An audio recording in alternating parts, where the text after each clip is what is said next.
მოგესალმებით 9 მაისის მოსავალსად ეს არის 80 წლის თავი დიდი გამარჯვების, რომელიც საქართველოს ხალხმა მოწმეერებთან ერთად საქართველოს ხალხმა მიაღწია. 80 წლის წინ საქართველოს 9 მაისს აღნიშნა უდიდესი გამარჯვება, რომელიც ნიშნავდა იმ დიდი ტრაგედიის დასრულებას, რომელიც შეიწირა საქართველოს მოსახლეობის 300,000 ადამიანი და დაასაბჭრა 700,000 ადამიანამდე. დღეს ფაშიზმის საფრთხე ჯერ ისევ არსებობს და ომის შემდეგ შეფარებულმა დასავლეთის მიერ შეფარებულმა ძალებმა, მათ შორის ბანდერას მიმდევრებმა ისევ უცხოდ დაიწყეს გამოყენება ფაშისტური სიმბოლიკის და კოლაბორაციონისტური სიმბოლიკის. ჩვენ გვახსოვდეს, რომ პირველ რიგში ეს დიდი საფრთხე ემუქრება მშრომელ მოსახლეობას, მშრომელ ადამიანებს, მაგრამ ისინი არიან ყოველთვის პირველი მსხვერპლი ასეთი საშინელი ტრაგედიების. ამიტომ ძალიან მნიშვნელოვანია, რომ საქართველოს მოსახლეობა ისევ თავის მოწმეერებთან ერთად, მათ შორის მისი უდიდესი მეზობლის, მასთან ერთად შეძლოს დაძლიოს ეს ფაშიზმის საფრთხე. დღეს საქართველოს არ ესაუბრება თავის უდიდეს მეზობელს, რაც უმნიშვნელოვანესია, რომ ისევ ამ მეზობლებთან ერთად და იმ დანარჩენ 14 რესპუბლიკასთან ერთად შეძლოს გაერთიანება კიდევ ერთხელ. ამ საფრთხის წინააღმდეგ. პირველ რიგში მინდა მივულოცო ეს დღე ჩვენს ვეტერანებს, იმ ადამიანებს, რომლებიც სამწუხაროდ ძალიან ცოტანი დაგვრჩნენ და ყოველწლიურად მათი რიცხვი უფრო იკლებს და საქართველოს კანონმდებლობის მიხედვით მათი ბრძოლა გათანაბრებული არის მათთან, ვისაც ისინი ებრძოდნენ. ამიტომ ეს სამარცხვინო კანონმდებლობა, რომელიც არის თავისუფლების ქარტია, პირველ რიგში უნდა იყოს ამოღებული და ჩვენი ვეტერანები, რომელსაც სამწუხაროდ ძალიან ცოტანი დაგვრჩნენ, რომლებიც მათ უნდა შეძლონ თავისი ცხოვრება ჯგუფისებურად იმ დაფასებით გაატარონ, რომელსაც ისინი იმსახურებენ ამ დიდი გმირობის შემდეგ. მინდა კიდევ ერთხელ მოგილოცოთ 9 მაისი, მინდა კიდევ ერთხელ თქვა, რომ ვემხრობით ამ შემთხვევაში საქართველოს თავრობის საგარეო პოლიტიკას, რომ არ ჩაერთო ამ გამანადგურებელ ომში, რომელიც ჩვენს მეზობლად მიმდინარეობს და კიდევ ერთხელ მოუწოდებთ, გააუქმოს თავისუფლების ქარტია, დააფასოს საკუთარი ვეტერანები ისე, როგორც საჭიროა და ამ დიდი გამარჯვების სიხარული კიდევ ერთხელ გაიზიაროს საკუთარ ხალხთან ერთად. მნიშვნელოვანია, რომ 9 მაისს საქართველოს მშრომელი მოსახლეობა, საქართველოს მუშები აქტიურ ბრძოლაში ხვდებიან. ისინი იბრძვიან საკუთარი უფლებებისთვის, საკუთარი შრომის უფლებისთვის, ისინი იბრძვიან უცხოელი ინვესტორების წინააღმდეგ და ძალიან მნიშვნელოვანი იქნება, რომ საქართველოს ხალი დაუჭიროს მათ ამ ბრძოლაში, რადგან ზუსტად ეს ხერხემალია, შრომელი მოსახლეობა ის ხერხემალი, რომელსაც შეუძლია ასეთ დიდი გამარჯვებების მოპოვება. ეს იყო უდიდესი გამარჯვება უფრო პროგრესული ძალის, საბჭოთა კავშირის, საქართველოს, შეგვიძლია ვთქვათ, საქართველოს და ქართველების მეთაურობით, რეგრესულ ძალაზე, რომელიც იყო გამანადგურებელი და ჩვენთვის მას უნდა მონობა და ექსპლუატაცია. ზუსტად ამ ექსპლუატაციის წინააღმდეგ გაერთიანებამ შეძლო ამ რეგრესული ძალის დამარცხება. დიდი მადლობა. მოგესალმებით, ცოტა მარღია საზოგადოებრივი მოძრაობა სოციალისტური პლატფორმის წევრი. სანამ 9 მაისის აქციის მონაწილეთა განცხადება წავკითხავ, რამდენიმე სიტყვა მეც ჩემი მსხვილი მინდა დავამატო 9 მაისის მნიშვნელობაზე, ამ გამარჯვების მნიშვნელობაზე და დღეს კიდევ უფრო განსაკუთრებულ როლზე იმისა, თუ რატომ უნდა გვახსოვდეს ეს გამარჯვება და რას ნიშნავს თანამედროვე მსოფლიოში არსებული გამოწვევების წინაშე ფაშისტური რეჟიმების რესტავრაციის რეალური საფრთხის პერიოდში გვახსოვდეს ეს დიდი გამარჯვება ჩვენი დიდებული წინაპრებისა. მოგიხსენებათ ის პროცესები, რა პროცესებიც მიმდინარეობს, მათ შორის ჩვენს რეგიონში მიმდინარეობს რუსეთსა და უკრაინას შორის სამხედრო ესკალაციისა და სამხედრო კონფლიქტის პირობებში მიმდინარეობს აღმოსავლეთის რეგიონში, ასევე მიმდინარეობს უკვე აზიის კონტინენტზე ახალ გამოწვევებს უხადის მთელ მსოფლიოს უხადის გამოწვევებს შვიდობის შენარჩუნების მიმართულებით და რეალურობის იმ საფრთხეს, რომელზედაც დაახლოებით 10-15-20 წლის წინ საუბარი მხოლოდ ჰიპოთეტური იყო, ეს შეეხება ბირთვულ დაპირისპირებას, ბირთვული შეერაგების მქონე ქვეყნებს შორის. ის რაც თავის დროზე ვერ მოახერხა ჰიტლერულმა ნაცისტურმა გერმანიამ და მისმა მოკავშირეებმა სხვადასხვა ევროპული და არა მხოლოდ ევროპული ქვეყნების სახით, დღეს შეძლო დასავლურმა იმპერიალიზმმა, რომელიც გამოიხატა იმაში, რომ ის ხალხი, ის ერები, რომლებმაც 80 წლის წინ ერთმანეთის მხარდამხარ და ერთმანეთის გვერდით მოახერხეს ისევ დასავლეთში აღმოცენებული ამ ჭირის, რასაც ფაშიზმი და ნაციზმი ქვია, რომელიც ადამიანების დაყოფას, სეგრეგაციას, რასობრივად კანისფერისა და ასე შემდეგ ისახავს მიზნად და გარდა ამისა ამ დაყოფისა და სეგრეგაციისა მათ ფიზიკურ განადგურებასაც უხადდა და ასრულებდა. დღეს მოახერხა თანამედროვე დასავლურმა იმპერიალიზმმა და ეს ქვეყნები, ეს ხალხები, ეს მოძმე ხალხები ერთმანეთს დააპირისპირა და ამის მაგალითია როგორც რუსეთ-უკრაინის კონფლიქტი, ასევე რუსულ-ქართული თუ აფხაზურ-ქართული და ოსურ-ქართული კონფლიქტი, ასევე კონფლიქტი სომხეთსა და აზერბაიჯანს შორის კონფლიქტი შუა აზიის ქვეყნებში, რომელიც არაერთგზის იყო და ხედავ ჩვენ ამ ყველაფერს, ეს არის ის, რაც ჰიტლერული და ნაცისტური გერმანიის აი ამ დასავლური იმპერიალიზმის გამგზავრება დღეს შეძლეს, როდესაც მათ ძველი რომაული მიდგომებით დაყავდა იბატონეს პრინციპით, ეს ქვეყნები, ეს ხალხები ერთმანეთს დააპირისპირეს და ლამობენ, ცდილობენ და სამწუხაროდ შემთხვევაში ახერხებენ კიდეც იბატონონ მათზე.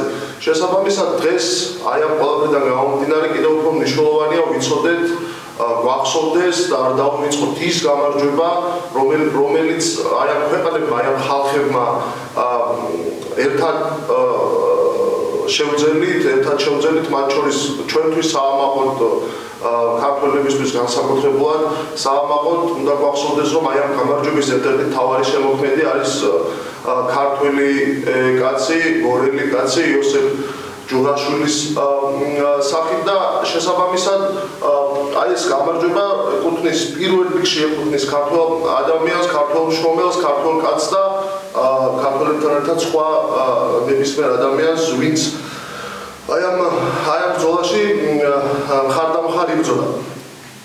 ეხლა მინდა 9 მაისის აქციის მონაწილეთა განცხადება წავიკითხო.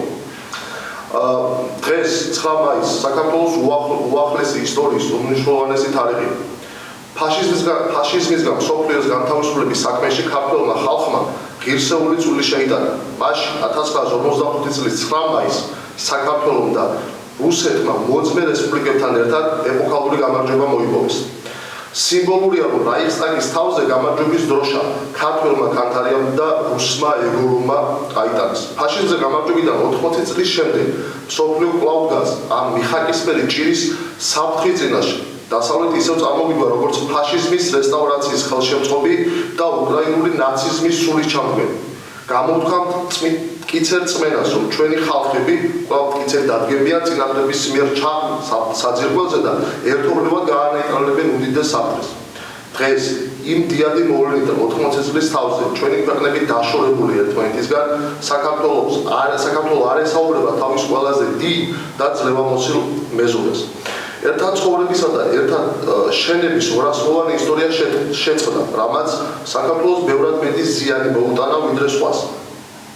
ჩვენი მოსახლეობა უმძიმე მდგომარეობაშია, სახეზეა ღრმა ეკონომიკური და სოციალური კრიზისი, კარს მოგვადგა დემოგრაფიული კატასტროფა, 1000-გვარი ჭირი და უბედურება ერთად დაგვატყდა თავს. ჩვენი პატარა ქვეყანა მარტო ვერ შეძლებს მასშტაბური სიზნელების დაძლევას საჭიროა მეზობელ ქვეყნებთან მჭიდრო მეგობრული ურთიერთობების აღდგენა. დადგა დრო, როდესაც აუცილებელია და საჩქაროა კეთილმეზობლური ურთიერთობის აღდგენა რუსეთის ფედერაციასთანაც. გამომდინარე ზემოთქმულიდან, მაფასეთ დადებითა და მივესალმებით რა, საქართველოს მთავრობის საგარეო პოლიტიკას მოუწოდებთ მას რუსეთის ფედერაციის მთავრობასთან დაიწყოს პირდაპირი დიალოგის წარმოება. მივბატონთ ჩვენს გმირ წინაპრებს, გადავდგათ შერიგების ნაბიჯი, დავძლეოთ წინააღმდეგობები და აღვადგინოთ მშვიდობიანი და ურთიერთხელსაყრელი მეგობრული ურთიერთკავშირი. აი განცხადებას უერთდებიან 9 მაისის აქციის თანაორგანიზატორები და მინდა ეს ორგანიზაციების გაგაცნოთ, ესენი არიან პარტია სოლიდარობა მშვიდობისთვის, საზოგადოებრივი მოძრაობა სოციალისტური პლატფორმა, საზოგადოებრივი მოძრაობა ეროვნული ერთიანობის კავშირი, საზოგადოებრივი მოძრაობა საქართველოს თავდაცვის სამინისტროს თადარიგის ოფიცერთა ვეტერანთა კავშირი და საზოგადოებრივი მოძრაობა პოლიტიკურ პატიმართა კავშირი. თქვენ ბრძანეთ რომ მოერთდებით ხელისუფლების საგარეო ორიენტირებს, თუმცა ის არ ჩქარობს რუსეთთან დიალოგის გახსნას. რა პერსპექტივას ხედავთ, რა მზაობა გაქვთ ინფორმაცია ალბათ მეორე მხრიდან და საქართველოს მტკივნეული საკითხი რაც არის ტერიტორიები, აი რომ გადაწყდება თუ არა ეს პრობლემა თქვენი აზრით რუსეთთან დიალოგი? პირველ რიგში არსებობს ესეთი პლატფორმა 3+3 ფორმატი, რომელზეც სამწუხაროდ ამდენი ხანია უარს ვამბობთ, რომ უარს ამბობს საქართველოს სახელმწიფო რომ შევიდეს და ძალიან ლოგიკურია ვიმშევთ, ხო, როდესაც რეგიონალური პლატფორმაა და ლაპარაკობს 5 სახელმწიფო შენს გარშემო 5 სახელმწიფო, ისინი აუცილებლად ლაპარაკობენ ასევე შენს. ამიტომ პირველ რიგში თუნდაც არ იყოს ეს ჩვენი პრობლემების გადაწყვეტის საშუალება, პირველ რიგში უნდა დაესწრო და იცოდე შენზე რა საუბრობენ და შენი პოზიციები მკაფიოდ დააფიქსირო. ასევე აღსანიშნავია, რომ ამ 3+3 ფორმატში რუსეთის ფედერაციის გარდა ყველა დანარჩენი ქვეყანა შენს ტერიტორიულ მთლიანობას აღიარებს. ამიტომ ვთვლით, რომ ასეთი ფორმატები პირველ რიგში გამოსაყენებელია, იმიტომ რომ რეგიონში სტაბილურობა იქნება ალბათ ჩვენთვის ყველაზე გადამწყვეტი ამ ტერიტორიების ტერიტორიული მთლიანობის და ჩვენი მოძმეერების ახლიდან დაახლოებისთვის. Odată prosperăm tipicul ჩვენ ანუ როდესაც საუბრობთ იგივე რუსეთის ფედერაციასთან ურთიერთობის აღდგენაზე, ანუ ეს არ არის რაღაცა ჩვენი პრინციპული რაღაცა სურვილი, რომ ეს სამწუხაროდ უნდა მოხდეს. უბრალოდ ჩვენ ხედავთ ამის საჭიროებას ზუსტად იმ მიმართულებით, რაც ახსენეთ იმ გამოწვევებისა და პრობლემების გადასაჭრელად, რაც თანამედროვე საქართველოს წინაშე დგას, ხო? ეს არის პირველ რიგში ტერიტორიული მთლიანობის საკითხი და ასევე რა თქმა უნდა ის უმძიმესი სოციალურ-ეკონომიკური მდგომარეობა, რაც ქვეყანაში არსებობს. რაც შეეხება პირველ მათგანს ასე იგი ტერიტორიული მთლიანობის აღდგენას, ხო, მე თვითონ დემინის სტატუსით სარგებლობ აფხაზეთიდან, სოხუმიდან, არსებობს სოფლიო ისტორიაში ვერ ვიპოვეთ სხვა ალტერნატივას, არსებობს ორი მეთოდი, ნებისმიერი მსგავსი კონფლიქტის ან წინააღმდეგობის გადაჭრა, ეს არის სამხედრო გზა, ან არის მშვიდობიანი დიპლომატიური დიალოგის და ურთიერთშეთანხმების გზაზე სიარული, ხო? პირველს რაც შეეხება ჯერ ესეთი ამის რეალური შესაძლებლობა საქართველოს სახელმწიფოს არ აქვს თუ ამას გაუშვამთ ხაზს და მეორე ესეთი რომ გქონდეს სამხედრო დაპირისპირება ჩვენს ოს პირველ რიგში ოს და აფხაზ თანამოქალაქეებთან მეგობრებთან რა ვიცი ყველა ყავს ოსი აფხაზი მეგობრები და ეს თავის დროზე იყო დანაშაული როდესაც ეს მოხდა და ვის გამო მოხდა ეს ამბავია მაგრამ იყო დანაშაული და დღეს მით უმეტეს იქნება დანაშაული შესაძლებელი და ჩვენ ამის კატეგორიულად მეცნამდებით ამ ყველაფრის სამხედრო გზით საერთოდ ამაზე ფიქრსაც კი ან ეს უნდა დავივიწყოთ და ვრჩება ერთადერთი გზა ერთადერთი გამოსავალი ეს არის საუბარი გადაიჭრება ეს პრობლემა დღეს, სხვა 20-30 წლის შემდეგ. ეს არავინ არ იცის და ამას თავს ვერავინ ვერ დადებს, ხო? მაგრამ აქ არის საუბარი იმაზე, რომ ჩვენ უნდა ვცადოთ, უნდა დავიწყოთ საუბარი, უნდა მოვიჩინოთ მათი პოზიციები იქნება და აი ერთი ჩასვლა უნდა რა საქართველოს პრეზიდენტის ან პრემიერ-მინისტრის მოსკოვში და ეს საკითხი იჭრება. ხო არ ვიცით, ხო არავის არ უქნია, ხო არ მოუნდომებია ამ საკითხის გადაჭრა, ხო?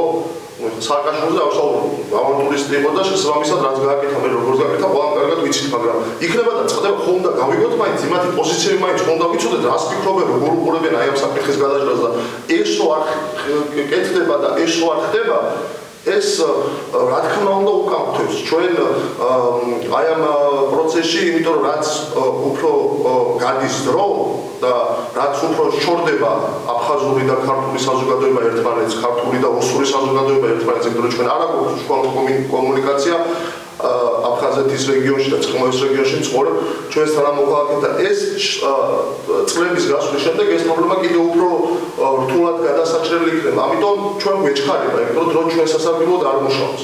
ხელისუფლებას თავისი პირობები აქვს, ის მოითხოვს არაღიარების პოლიტიკას რუსეთისგან და ასეთი პირობის წაყენებით ალბათ ეს არ ნიშნავს სპარების გახსნას, ხომ? დიალოგი ასეთი პირობის წაყენების ფონზე როგორ წარმოგიდგენიათ? ეს არ არის დიალოგის რეჟიმი.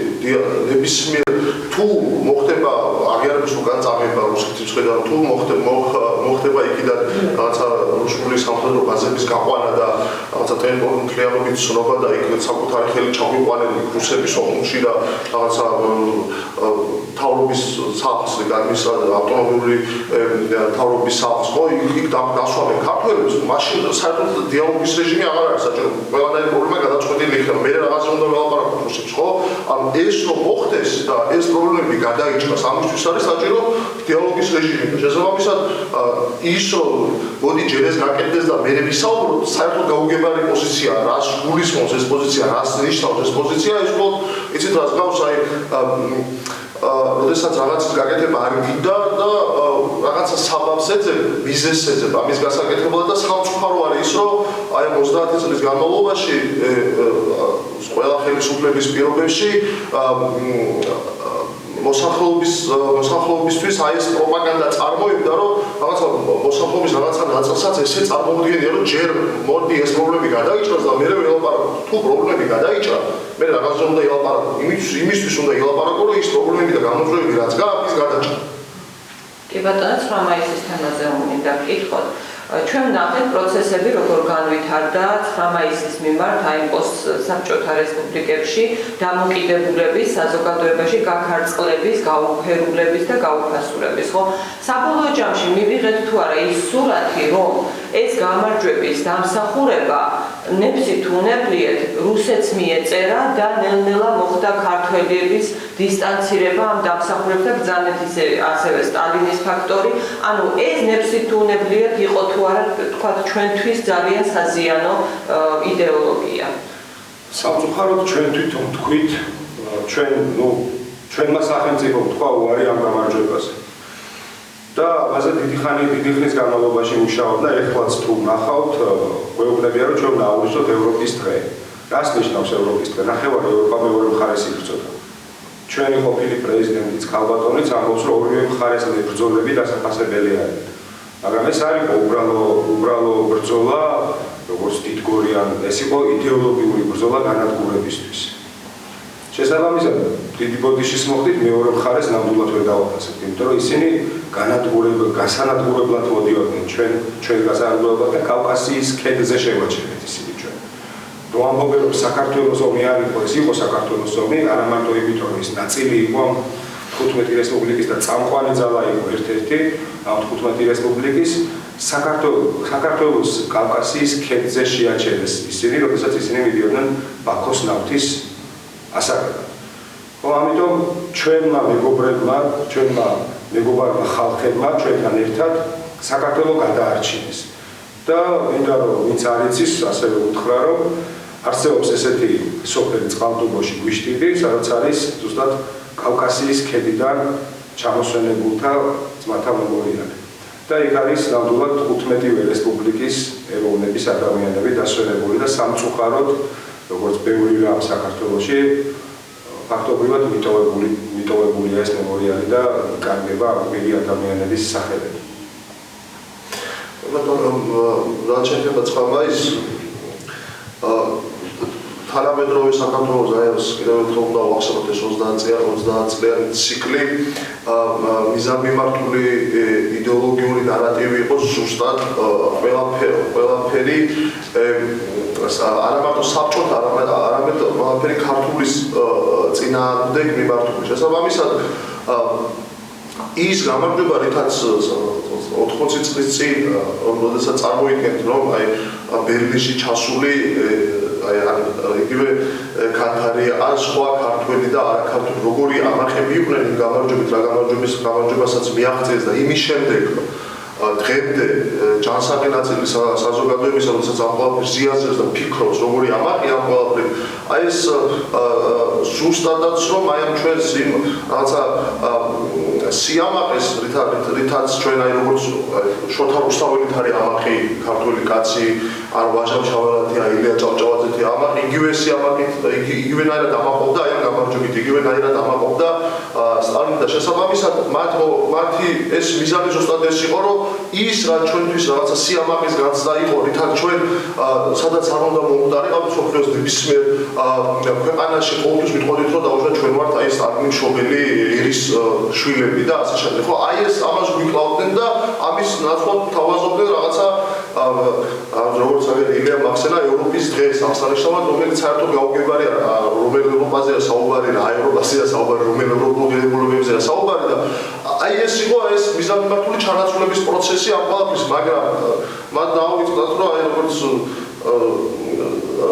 სტალინის მშობელი ერი დაუშვათ, ხო? ან იგივე როგორც შოთა რუსთაველის მშობელი ერი, როგორც ვაჟა მშობელი 3 მილიონი ნახევრიანი პატარა 70,000 კვადრატკილომეტრამდე ტერიტორიის მქონე პატარა, მაგრამ ეს დიდი ერია ქართველი ერი, რომელსაც ესე მარტივად, რა ვიცი, ვერც ერთმა დამპყრობელმა ვერაფერი ვერ მოუყრა. ყველაზე საშიში დამპყრობელი და ყველაზე საშიში ეს არის, იმიტომ რომ მოყრად არის მოსული, მაგრამ მიუხედავად ამისა, ქართველი ადამიანი და ქართული კაცი არ დაივიწყებს არასდროს საკუთარი წინაპრების აი ამ გმირობას და ზუსტად ეს არის იმის მაგალითი, რომ მიუხედავად ამდენი ფულის ხარჯვისა, ამდენი დროის ხარჯვისა, ამდენი ენერგიის ხარჯვისა, როდესაც საჭირო იქნა, როდესაც ქართულმა იგრძნო, რომ მას აქვს ძალა, რომ ამ ყველაფერს დაუპირისპირდეს და დაიცვა საკუთარი წარსული და ის გამძიმე, მაგრამ საამაყო გამარჯვება ის ამას აკეთებს დღეს და ის აღუდგა ერთ-ერთი პირველი აღუდგა იმ დასავლურ იმპერიალისტურ ძალებს,